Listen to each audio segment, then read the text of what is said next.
Siap. Assalamualaikum, maaf Kak, mau tanya, saya dapat WA seperti ini, bakalan datang nggak ya? Saya kok ikut takut sepertinya dari Shopee. Ini ada apa tuh? Ada SMS WA dari ini Fania ya, WA grup sekalian bahas pinjol 17. Ini ada tulisannya jadwal kunjungan kolektor. Ada tulisannya jadwal kunjungan kolektor ya, kelihatannya. Langsung jadi di WA adalah pada bulan April, mohon kiranya untuk bisa bekerja sama dengan petugas kami di lapangan dengan nama-nama yang sudah dicantumkan sebagai berikut. Ini ancamannya. 1, nama Masahiro Naibonat, ID kolektornya K102784282. Kedua, Jackson, ID kolektornya 32 K2715397. Yang ketiga, Bernard Huta Barat, ID kolektornya 32 K2931825. Berkas dan kelengkapan: surat tugas lampiran fotokopi KTP, surat tugas lampiran fotokopi KTP dan foto selfie pelaksanaan bulan April. Note: siapkan materi 10.000, akan dikoordinasikan dengan RT RW pihak berwajib, silakan siapkan dana lunas. Note: cicil lewat aplikasi minimal 50%, jika tidak ingin eksternal datang ke alamat ini. Siapkan dana pelunasan Mbak Fania Veronica, jika Anda tidak di alamat, kami akan datangi Darmanto Repro. Assalamualaikum Pak, ini ketakutan jadinya. Ini suara ininya. Saya sudah dikata sudah nih Ibu ya. Anda mau macam-macam dengan saya juga macam-macam dengan Anda nanti. Nah, semua ini disiapkan aja. Gimana cara melawannya nanti saya bahas ya. Cuma siapkan dulu doa terbaik Al-Fatihah sama salawat Nabi. Mudah-mudahan saya diberi kesehatan, tangan saya agak tremor, terus kena frozen shoulder setelah vaksin ini loh, COVID itu loh. Tapi alhamdulillah Allah masih memberikan saya kebaikan. Assalamualaikum warahmatullahi wabarakatuh. Alhamdulillahirabbil alamin. Nasta'in ala umuri dinina. Wassalatu wassalamu ala asyrofil anbiya'i wal mursalin wa ala alihi ajmain. Assalatu wassalamu ala sayyidi ya Rasulullah uzbiyadi qolatil ini. Alhamdulillah la nikmatul Islam wal iman wa aqfa bil iman. Alhamdulillah bi nikmati tatimmus sholihat. Jadi apa yang harus dilakukan? Jadi gini, tenangkan saja, cukupkan kehidupan Anda dulu. Kebanyakan nanti jangan sampai berbuat yang tidak-tidak itu. Contoh, Anda mengikuti kemauannya pinjol segala macam-macam bla bla bla lah. Apalagi dengan bunga yang tinggi, apalagi itu ilegal. Legal pun kalau bunga tinggi kita bisa lawan di pengadilan kalau dia mau maju ke pengadilan. Jangan takut, kenapa? Kita dilindungi hukum segala macam-macam. Anda harus tahu hak dan kewajiban konsumen. Hak dan kewajiban Anda sebagai orang hukum di Indonesia, terlindung hukum di Indonesia. Jadi jangan takut dulu, sabar aja.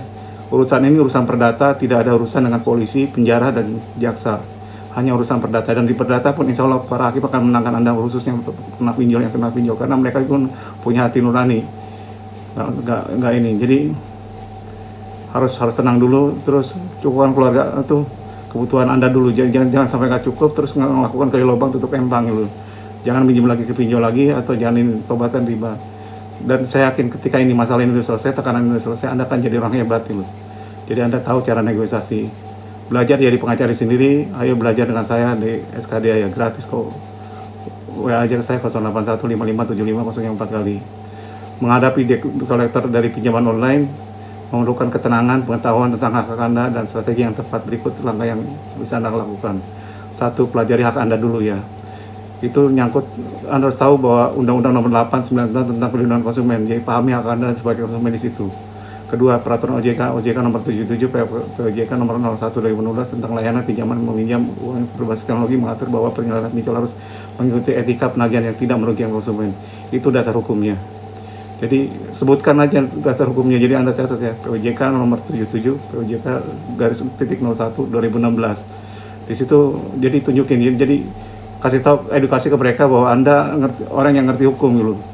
Jadi mereka jangan seenaknya ngomong, seenak udel terus soal Anda nggak ngerti apapun.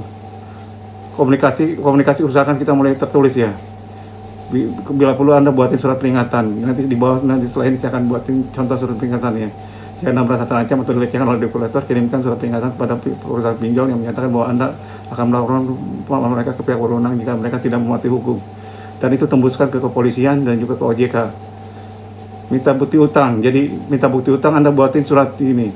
Di SKDA kita diajarkan negosiasi, lihat hutangnya dulu, relief hutangnya Anda. Jadi Anda buatin surat SP1, surat permohonan 1. Intinya minta kepada perusahaan pinjol titik-titik bla bla bla, alamat di mana bla bla. Dengan ini saya ingin menyelesaikan masalah hutang saya dengan cara pelunasan khusus.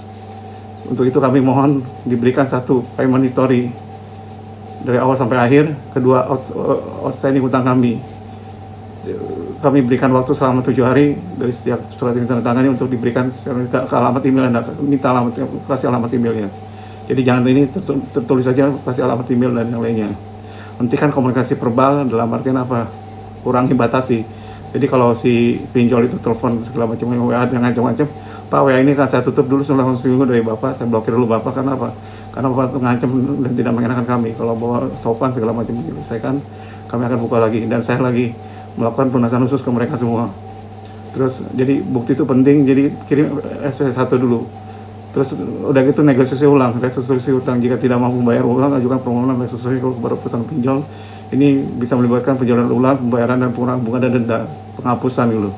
Jadi Anda contoh, kalau Anda sudah membayar contoh hutangnya 1 juta gitu, Anda udah bayar 200.000, nego dari angka 200.000. Kalau mereka nggak mau, ya udah kita bayangkan, toh kita juga ada buktinya. Jadi kenapa butuh bukti yang tadi saya minta dikirim SP1? Contoh SP1 ada di WA saya 0815575004 kali. Nanti saya buatin web sendiri deh. SP1 seperti apa, bla bla bla gitu. Jadi seperti itu.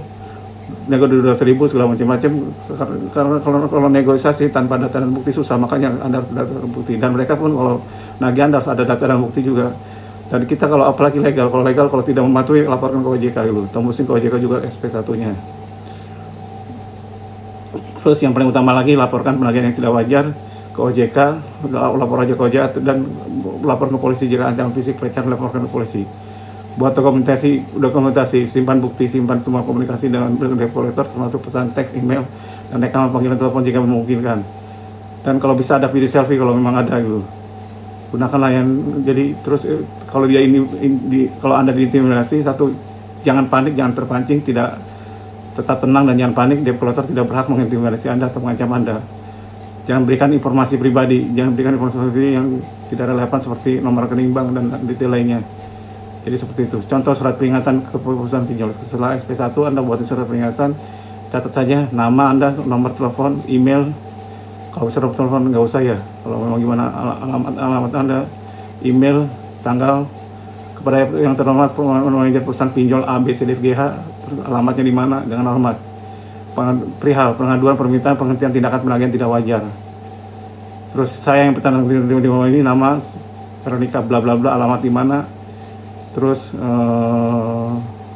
dengan ini mengajukan pengaduan terhadap tindakan penagihan utang yang dilakukan oleh debt collector. Nama perusahaan debt collectornya apa? Terus kalau sebutkan tadi nama orang-orangnya yang mengancam tidak sesuai dengan etika dan peraturan yang berlaku, saya telah mengalami 1. Penagihan yang disertai dengan ancaman dan intimidasi. 2. Penagihan melalui cara yang tidak sopan dan mengganggu. 3. Penyebaran informasi yang merusak merugikan saya.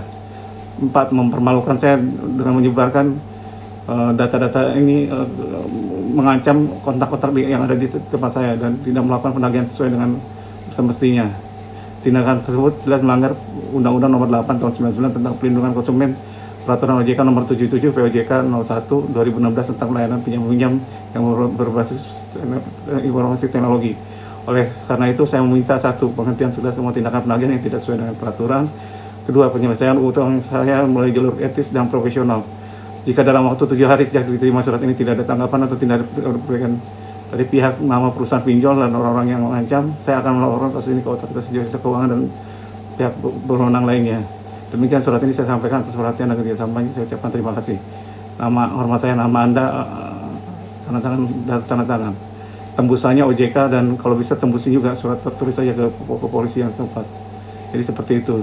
Jadi kita repotkan mereka semua. Mau ditanggapi mau enggak, kepolisian buatin aja surat ini, CC-nya mereka semua.